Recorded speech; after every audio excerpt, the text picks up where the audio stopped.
یا زغرا یا زغرا یا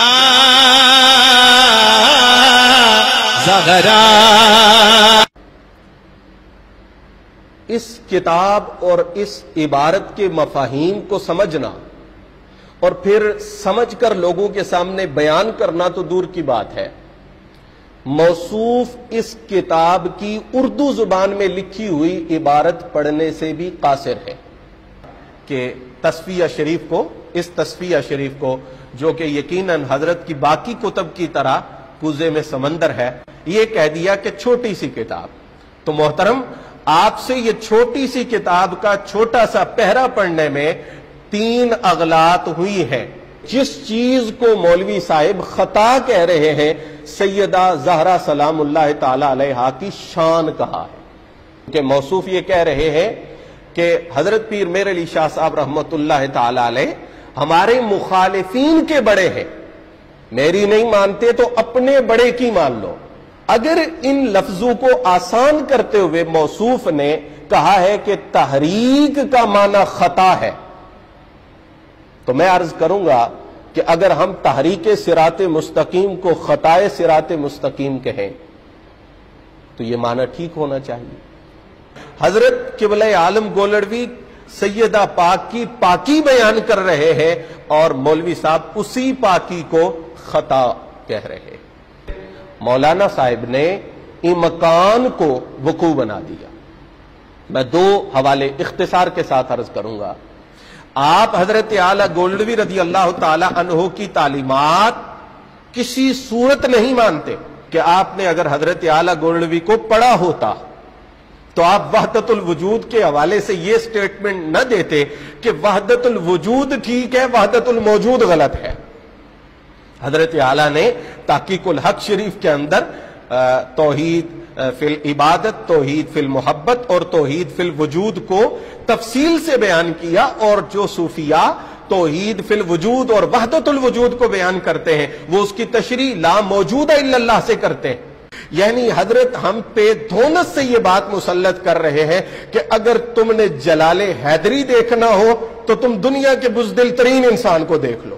اگر تم نے جمال غوثیت دیکھنا ہو تو اسے دیکھو کہ جس کو دیکھنے کے بعد دوبارہ دیکھنے کو تمہاری طبیعت نہ چاہے، اگر تم نے حاتم طائی کی سخاوت دیکھنی ہو تو اسے دیکھو جس نے ایک سکہ بھی کبھی اللہ کی راہ میں نہ دیا ہو۔ تو انتہائی معذرت یہ ناممکن اور محال ہے،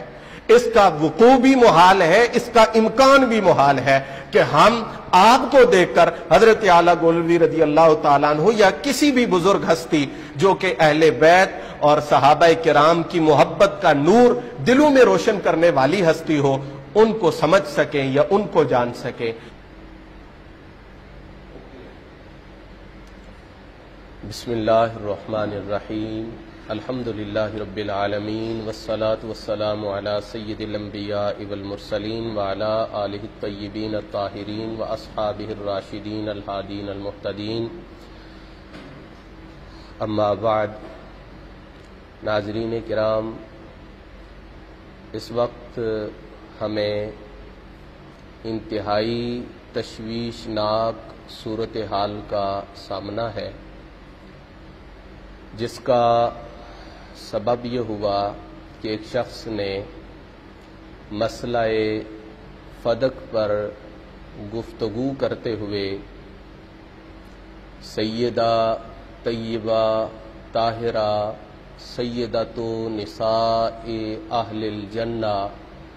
سیدۃ نساء العالمین بدعۃ الرسول سیدہ فاطمہ الزہراء سلام اللہ تعالی علیہا کی ذات اقدس کے متعلق نازیبا کلمات استعمال کیے، اور ظلم بالائے ظلم کہ ان کلمات اور ان الفاظ کو اس ہستی کے ذمہ ڈالنے کی سعی لا حاصل کی جو کافہ اہل اسلام کے نزدیک معتمد اور مستند شخصیت ہیں، یعنی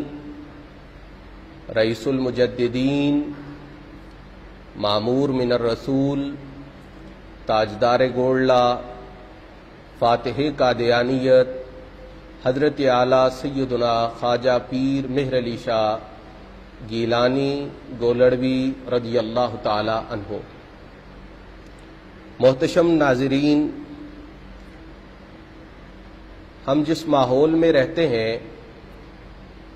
یہاں تو ایک جماعت اور ایک تحریک کا قائد، چاہے اس کے کارکنوں کی تعداد 200-400 ہی کیوں نہ ہو، اگر اس کے متعلق کوئی ایسے الفاظ استعمال کیے جائیں جو اس کے چاہنے والوں کے ہاں نامناسب خیال کیے جائیں،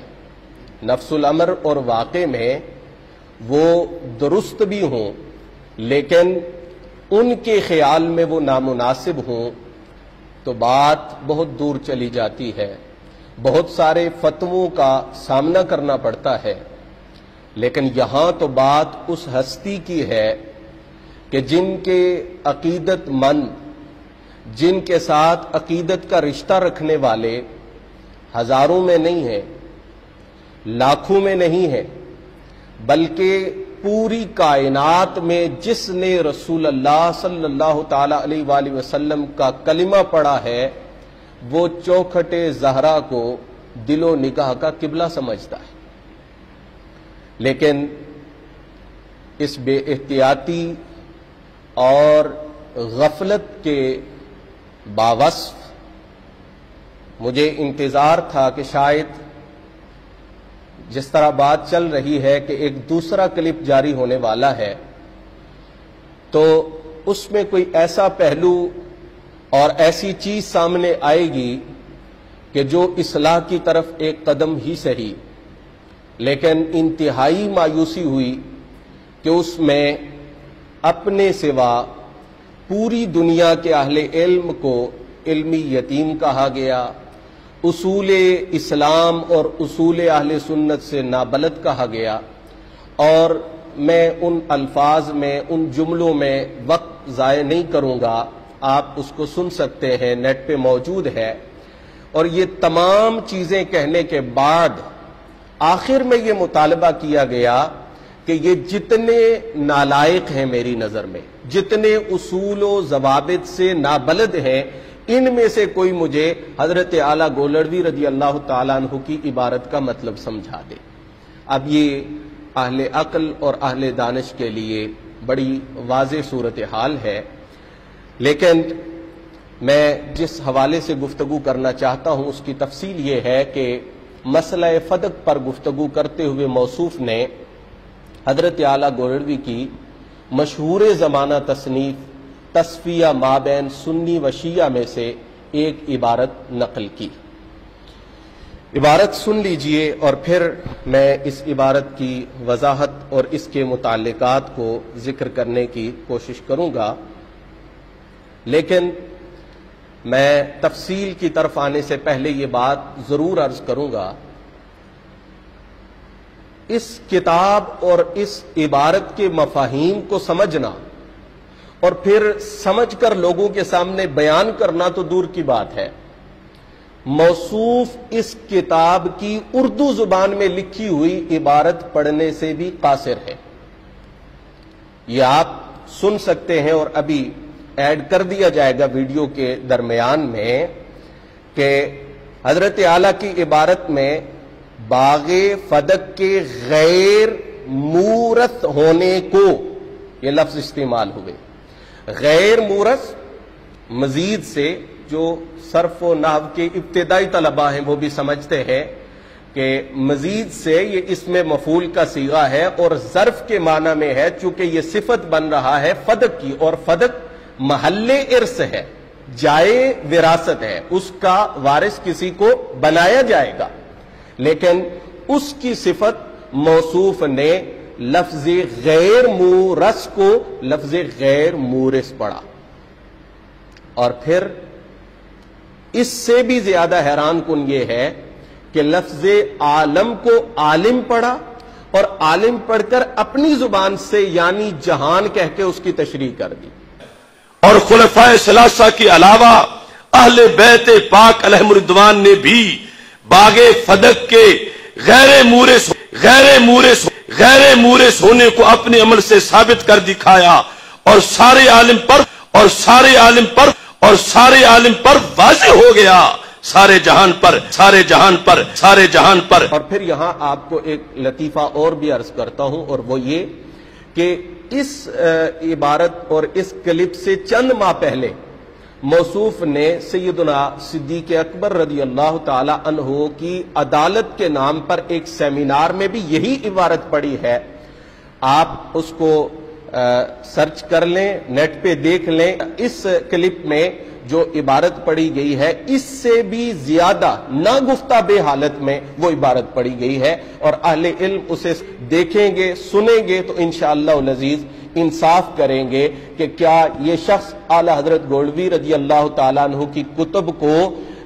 اوپر سے دیکھ کر پڑھنے کی لیاقت بھی رکھتا ہے یا نہیں رکھتا. یہ میں فیصلہ اہل انصاف پہ چھوڑتا ہوں. اب آئیے اس عبارت کی طرف. حضرت صاحب فرماتے ہیں کہ اس موضوع پر ایک اور دلیل جو فریق مخالف کی طرف سے دی جاتی ہے، اور فریق مخالف کون لوگ ہیں؟ جو حضرات صحابہ کرام کو، بالخصوص خلیفۃ المسلمین خلیفہ اول حضرت سیدنا صدیق اکبر رضی اللہ تعالیٰ عنہ کی ذات اقدس میں طعن کرنے والے، ان کی طرف سے ایک دلیل ہے، اور وہ یہ کہ اللہ تعالیٰ نے بموجب آیت تطہیر اہل بیت علیہم الرضوان کو پاک گردانا ہے. لہذا سیدۃ النساء رضی اللہ تعالی عنہا فدق کا دعویٰ کرتے ہوئے کسی ناجائز امر کی مرتکب نہیں ہو سکتی. یہ دلیل ہے جس کا معنی یہ ہے کہ قائل، کہنے والا، دلیل دینے والا یہ دلیل دے رہا ہے کہ جب سیدہ معصومہ ہے، اور معصومہ بھی اس معنی میں جو معنی عصمت کا حضرات انبیاء کرام علیہم السلام کے لیے استعمال ہوتا ہے، تو جب نبی سے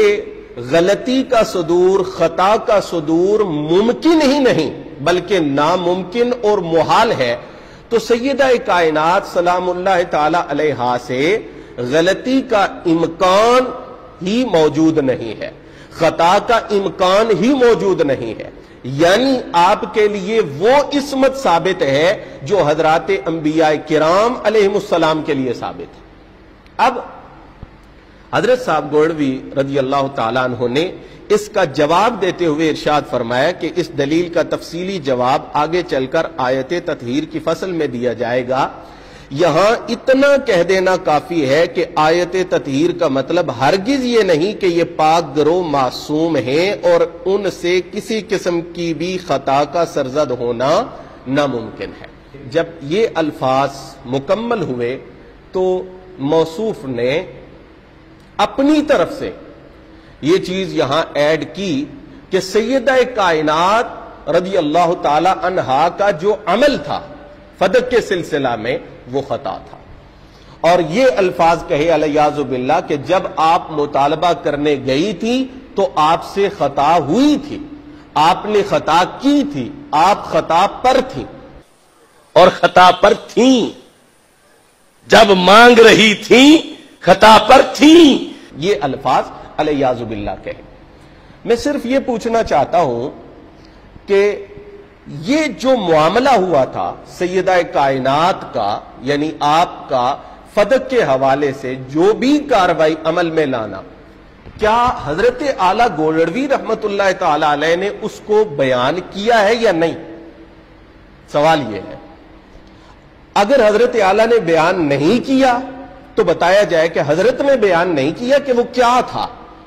تو میں نے اس کو بیان کیا ہے اور میں نے اس کو خطا قرار دیا ہے. اور دوسری بات یہ ہے کہ اگر حضرت نے بیان کیا ہے تو میں پوچھتا ہوں کہ موصوف کے نزدیک، چونکہ موصوف یہ کہہ رہے ہیں کہ حضرت پیر میر علی شاہ صاحب رحمت اللہ تعالی علیہ ہمارے مخالفین کے بڑے ہیں، میری نہیں مانتے تو اپنے بڑے کی مان لو۔ تو الحمدللہ ہمارے لیے دونوں جہانوں میں قبلہ عالم کی نسبت سب سے بڑا سرمایہ، اسی نسبت سے ہمیں نسبت اہل بیت، نسبت رسول، نسبت اصحاب رسول، نسبت اولیاء اللہ نصیب ہوئی۔ تو خیر ان کا اپنا ذوق ہے۔ میں یہ عرض کروں گا کہ موصوف کے نزدیک کیا حضرت کا بیان کیا ہوا معنی صحیح ہے یا صحیح نہیں ہے؟ اچھا، اگر صحیح ہے تو پھر کیا وجہ ہے کہ جن الفاظ کا چناؤ حضرت صاحب نے کیا ہے ان الفاظ کا چناؤ کیوں نہیں کیا؟ اس میں کون سی دقت پیش آئی؟ اس میں کون سی پریشانی لاحق ہوئی؟ اب یہاں پر عذر پیش کیا جا سکتا ہے کہ حضرت کے الفاظ مشکل تھے، ہم نے ان کو آسان کیا ہے، اس لیے اپنی طرف سے یہ جملہ درمیان میں ایڈ کرنا پڑا۔ یہ بھی نہیں ہے کہ عبارت مکمل کر کے اس کے بعد کوئی تبصرہ کیا جاتا، درمیان میں ایڈ کرنا پڑا۔ کیوں؟ یہ عذر پیش کیا جا سکتا ہے کہ حضرت کے الفاظ مشکل تھے۔ تو بھائی، مشکل الفاظ کو جب آسان کیا جاتا ہے تو کیا اس کا یہ طریقہ ہے کہ جو مشکل الفاظ ہوں ان کا معنی اور ہو، اور جن الفاظ میں ان کو آسان کرنے کی کوشش کی جائے اس کا معنی اور ہو؟ اگر ایسا جائز ہے، ایسا درست ہے تو ہمیں بتایا جائے، اور اگر یہ درست نہیں ہے بلکہ ہر منصف مزاج یہ سمجھتا ہے کہ وہی معنی جو بنتا ہے وہی بیان کرنا لازم اور ضروری ہے، تو میں پوچھتا ہوں کہ حضرت صاحب نے جیسا کہ میں نے عرض کیا کہ اس واقعہ کو اور اس معاملہ کو خود بیان فرمایا ہے، اب کہاں بیان کیا؟ حیران ہوں گے آپ حضرات۔ ہم یہ نہیں کہہ رہے کہ حضرت صاحب کی کتابیں آپ ساری دیکھیں، وہ دیکھنا بھی آپ کے لیے صعوبت سے خالی نہیں ہوگا، لیکن حضرت صاحب نے یہ چیز کہاں بیان فرمائی، اس معاملے کو کہاں بیان فرمایا؟ وہی صفحہ، وہی لائنیں جو موصوف نے پڑھی ہیں ان میں حضرت اعلیٰ نے اس معاملہ کو خود اپنے الفاظ میں بیان فرمایا، اور وہ الفاظ کیا ہیں؟ آپ نے فرمایا سیدۃ النساء رضی اللہ تعالی عنہا کی تحریک اور سلسلہ جنبانی۔ اب حضرت نے اس معاملہ کو بیان کرنے کے لیے جو سیدہ کائنات سے ہوا، سیدہ کائنات نے کیا، اس معاملہ کو بیان کرنے کے لیے کن الفاظ کا چناؤ کیا؟ تحریک اور جنبانی۔ اب یہ جنبانی بھی تحریکی ہے، عطف تفسیری ہے، تحریک عربی کا لفظ ہے اور جنبانی جو ہے وہ فارسی میں وہی معنی رکھتا ہے۔ اب اگر ان لفظوں کو آسان کرتے ہوئے موصوف نے کہا ہے کہ تحریک کا معنی خطا ہے، تو میں عرض کروں گا کہ اگر ہم تحریک صراط مستقیم کو خطائے صراط مستقیم کہیں تو یہ معنی ٹھیک ہونا چاہیے۔ اگر تحریک کا معنی خطا ہے تو پھر ہم اگر یہ کہیں کہ تحریک صراط مستقیم کا معنی خطائے صراط مستقیم ہے تو یقیناً یہ معنی ٹھیک ہونا چاہیے، اور اگر یہ نہیں ہے تو پھر کیا وجہ تھی کہ حضرت اعلیٰ رضی اللہ تعالیٰ عنہ نے تحریک اور جنبانی کے لفظ استعمال کیے اور آپ نے اس کو خطا کہا؟ کہیں ایسا تو نہیں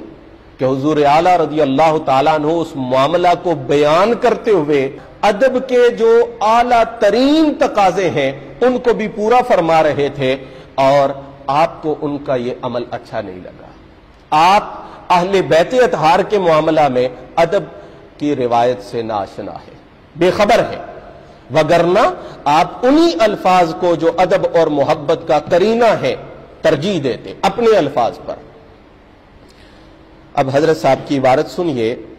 یوصیکم اللہ فی اولادکم للذکر مثل حظ الانثیین میں خطاب امت کی طرف ہے۔ سیدہ کائنات کی تحریک اور جنبانی نے ہمیں یہ سمجھایا کہ یوصیکم اللہ کا جو خطاب ہے یہ امت کی طرف ہے۔ اس کا کیا معنی ہے کہ سرکار کے لیے یہ خطاب نہیں ہے۔ اب میں یہ بات پوچھتا ہوں کہ سرکار دو عالم کے لیے جہاں بھی کوئی حکم باقی تمام لوگوں سے الگ آیا ہے وہ حضور کی شان ہے یا نبی کریم علیہ الصلوۃ والسلام کی ذات اقدس میں الیاذ باللہ نعوذ باللہ نقل کفر نہ باشد کسی کمزوری اور عیب کی طرف مشیر ہے۔ کوئی بھی ایمان والا یہ نہیں کہے گا، میں امثلہ نہیں بیان کروں گا، صرف اشارہ کافی ہے۔ سرکار کے لیے حکم الگ ہونا اور امت کے لیے حکم الگ ہونا یہ حضور کی شان ہے۔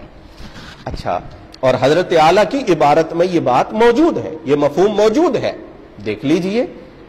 حضرت صاحب فرماتے ہیں ان کی عالی اور پاک شان بھی، ان الفاظ کو، ان کی عالی اور پاک شان غور سے دیکھیے اور سمجھیے، اس سے یہ بات واضح ہوتی ہے کہ حضرت اعلیٰ رضی اللہ تعالی عنہ نے اس امر کو، یعنی حضور کے ساتھ اس حکم کا معاملہ الگ ہونا اور باقی لوگوں کے حوالے سے اس حکم کا معاملہ الگ ہونا، اس کو حضور کی شان بیان کیا ہے، اس کو حضور کی عظمت کے طور پہ بیان کیا ہے۔ اب سیدہ سلام اللہ تعالی علیہا کے لیے یہ معاملہ کیا حیثیت رکھتا ہے؟ سیدہ کے حق میں یہ معاملہ کس نوعیت کا ہے؟ تو سنیے، اعلی حضرت گولڑوی نے جس چیز کو مولوی صاحب خطا کہہ رہے ہیں سیدہ زہرا سلام اللہ تعالی علیہا کی شان کہا ہے۔ جی آپ فرماتے ہیں اور اپنے والد ماجد علیہ الصلوۃ والسلام کی طرح ان کی عالی اور پاک شان بھی، جی کہ یہ شان حضور نبی کریم علیہ الصلوۃ والسلام کے حق میں بھی یقیناً شان ہے اور سیدہ زہرا کے حق میں بھی یہ یقیناً شان ہے۔ جسے اعلی حضرت گولڑوی شان کہیں اسے خطا کہا جائے اور پھر کہا جائے کہ یہ پیر مہر علی شاہ صاحب کا نظریہ بیان کر رہا ہوں اور سادات کو تکلیف ہوتی ہے۔ یقیناً سادات کو تکلیف ہوتی ہے، ہونی چاہیے، صرف سادات کو نہیں، ہر ذی علم اور ذی شعور کو تکلیف ہونی چاہیے کہ ایک مسلم الثبوت شخصیت کی عبارت کے ساتھ اتنا بڑا دھوکہ اور فراڈ کیا جا رہا ہے۔ اگر یہ افسوس اور تکلیف کا مقام نہیں ہے تو پھر اور کیا ہے؟ جی اب یہ سمجھیے کہ یہ سیدہ کائنات کی جو شان ہے یہ آپ کو کیسے ملی اور کہاں سے ملی؟ یہ سیدہ کائنات کی شان آپ کو رسول کریم صلی اللہ تعالی علیہ وآلہ وسلم کی ذات اقدس سے ملی ہے، یعنی یہ شان مصطفیٰ بھی ہے، شان زہرا بھی ہے، اور سیدہ زہرا کی ایسی شان ہے جو سرکار کے ذریعے سے ان کو ملی ہے۔ اور اس پر دلالت اعلی حضرت کا یہ جملہ اور یہ کلام دیکھیے، آپ فرماتے ہیں کہ رسول اللہ صلی اللہ تعالی علیہ وآلہ وسلم کا وعدہ، حضور کا ٹکڑا ہونے کی حیثیت سے آپ ابدیت محضہ کی وارث ہیں۔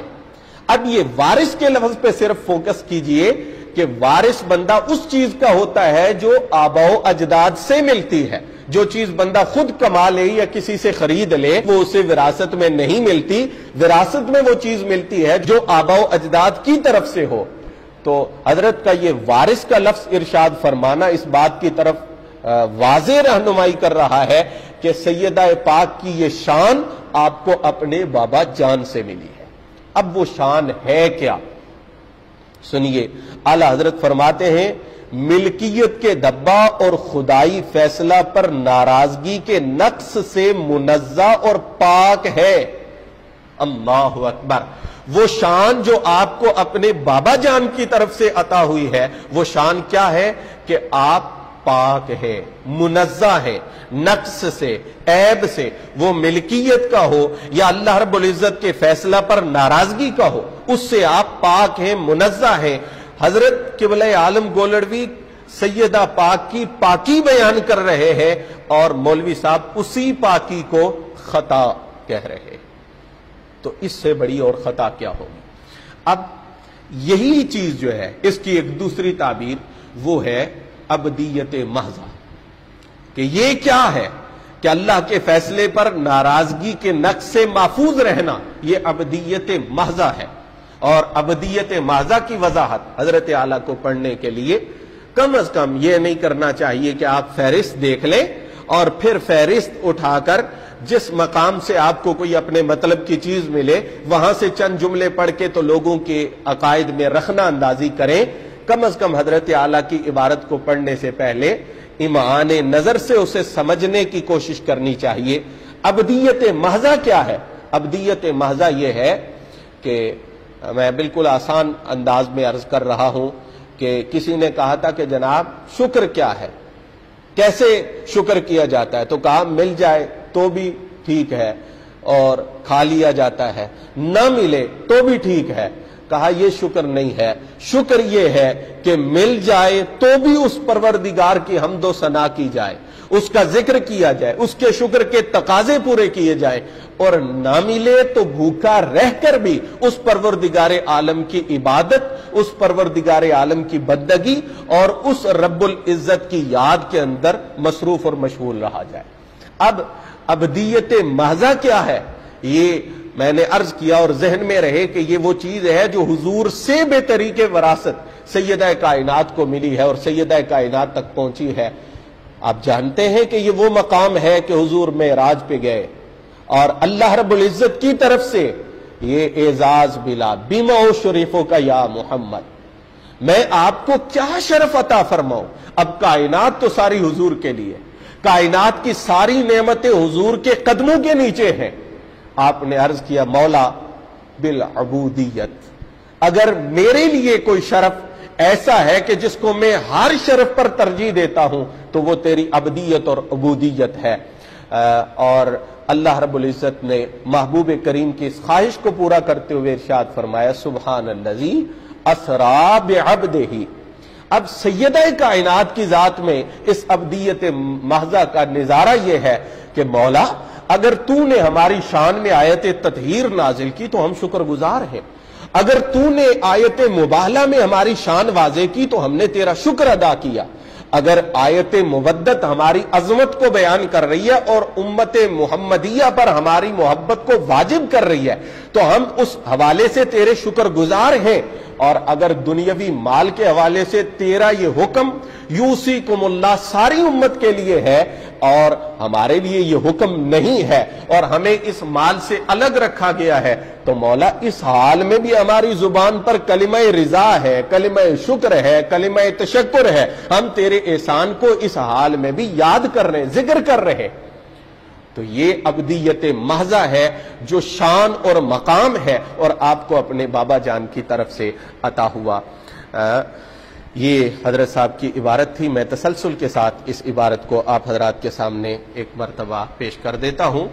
اس موضوع پر ایک اور دلیل جو فریق مخالف کی طرف سے دی جاتی ہے وہ یہ ہے کہ اللہ تعالیٰ نے بموجب آیت تطہیر اہل بیت علیہم الرضوان کو پاک گردانا ہے، لہذا سیدۃ النساء رضی اللہ تعالی عنہا فدق کا دعویٰ کرتے ہوئے کسی ناجائز امر کی مرتکب نہیں ہو سکتی۔ اس دلیل کا تفصیلی جواب آگے چل کر آیت تطہیر کی فصل میں دیا جائے گا، یہاں اتنا کہہ دینا کافی ہے کہ آیت تطہیر کا مطلب ہرگز یہ نہیں کہ یہ پاک گرو معصوم ہیں اور ان سے کسی قسم کی بھی خطا کا سرزد ہونا ناممکن ہے۔ اس کا مطلب یہ ہے کہ اگر بمقتضائے بشریت ان سے کوئی خطا سرزد بھی ہو تو وہ عفو و تطہیر الہی میں داخل ہوگی۔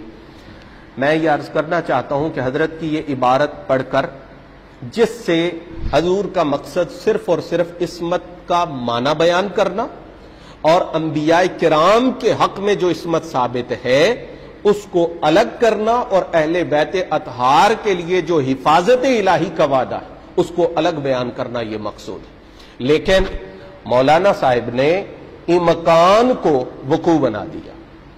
میں دو حوالے اختصار کے ساتھ عرض کروں گا۔ کیا درسی کتب کے اندر یہ جملہ آپ کی نظر سے نہیں گزرا کہ ان تسلسل الحوادث من حیث الوقوع والوجود ممتنع عقلا و شرعا واما من حیث الامکان فغیر ممتنع۔ اب ایک چیز جو عقلا اور شرعا ممتنع ہے وہ امکان کی حد تک غیر ممتنع ہے۔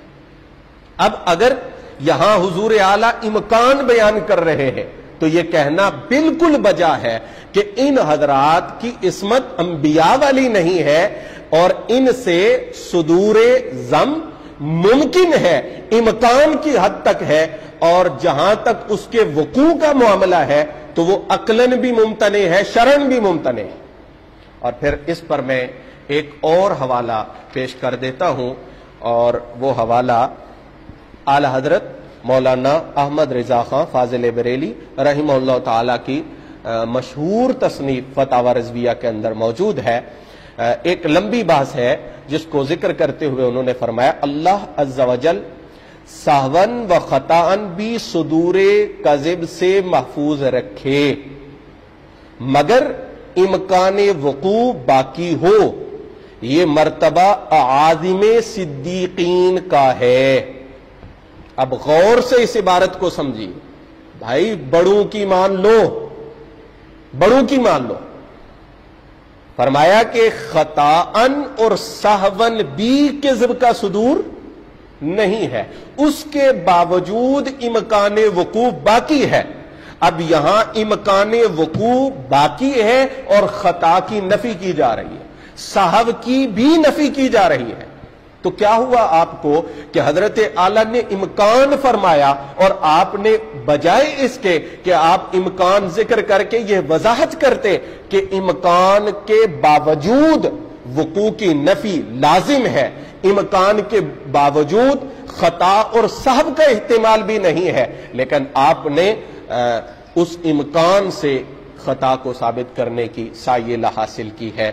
تو یہ حضرت کی اس عبارت کے حوالے سے چند باتیں میں نے عرض کی ہیں۔ اب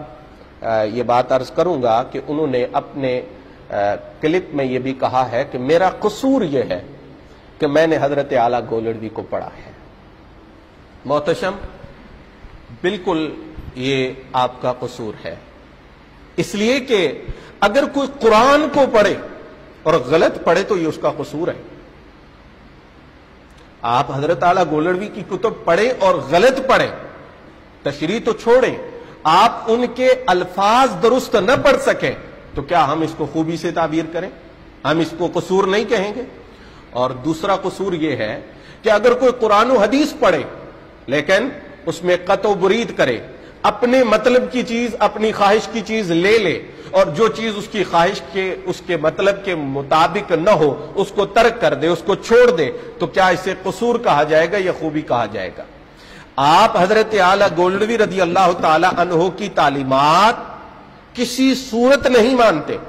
حضرت اعلیٰ گولڑوی کا سادات کی عظمت کے حوالہ سے جو مشہور زمانہ فتویٰ ہے، آپ اس سے متفق نہیں ہیں۔ اعلیٰ حضرت گولڑوی نے خلافت راشدہ جو اسی تصفیہ میں بیان فرمائی، اس کی مدت سے آپ متفق نہیں ہیں۔ آپ نے حدیث کے خلاف اپنی طرف سے تحریف کرتے ہوئے رسول اللہ صلی اللہ علیہ وآلہ وسلم کی حدیث پاک میں تحریف اور تبدیلی کا جرم کرتے ہوئے لمبی مدت کا اضافہ کر دیا۔ حضور اعلیٰ نے خلافت راشدہ کے ختم ہونے کا